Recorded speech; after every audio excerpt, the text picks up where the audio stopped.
नमस्कार, जीवित खबरमा यहाँलाई स्वागत छ। अब सुन्नुहोस् मुख्य खबरहरू। राजावादी प्रदर्शनमा घुसपेट आशंकामा भारतीय नागरिक सहित 5 जना पक्राउ। 20 जेठको संसद बैठक अवरोध गर्छौं। मनिष झा। भिजिट भिसामा गृह मन्त्रीको संलग्नता यथेष्ट प्रमाण संलग्न गरेको छौं। रासपा।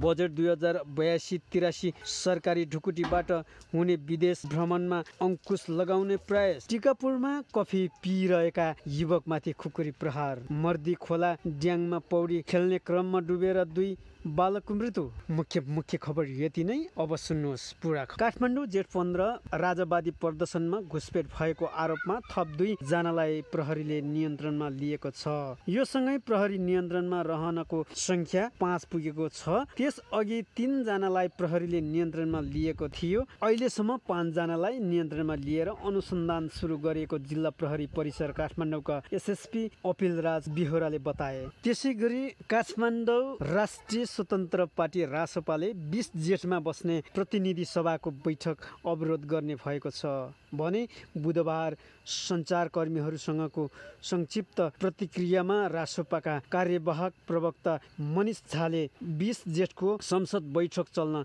नदिने बताए। जिम्मेवारी प्रतिपक्ष दल भएका कारण 15 जेठमा सरकारलाई बजेट प्रस्तुत गर्न दिएको विज्ञप्ति विपक्षीय दलहरूको भनाइ छ।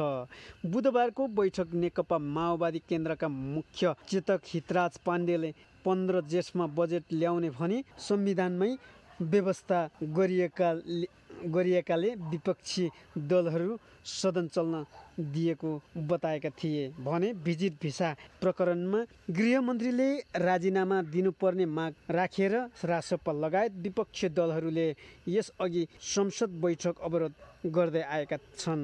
झाका अनुसार भिजिट भिसा प्रकरण गृहमन्त्रीले प्रधानमन्त्रीको जवाब दिनुपर्ने माग समेत गरेका छन्।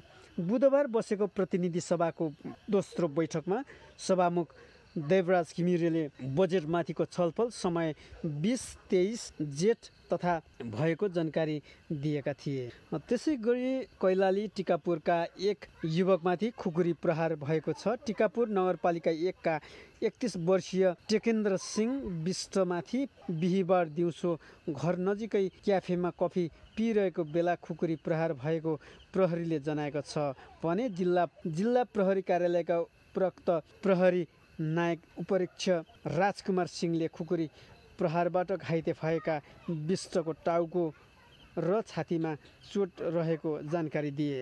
उनका अनुसार टिकापुरमा सामान्य उपचारपछि विष्टलाई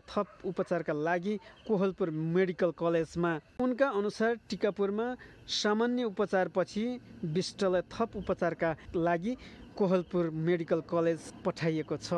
विष्टले क्याफेमा कफी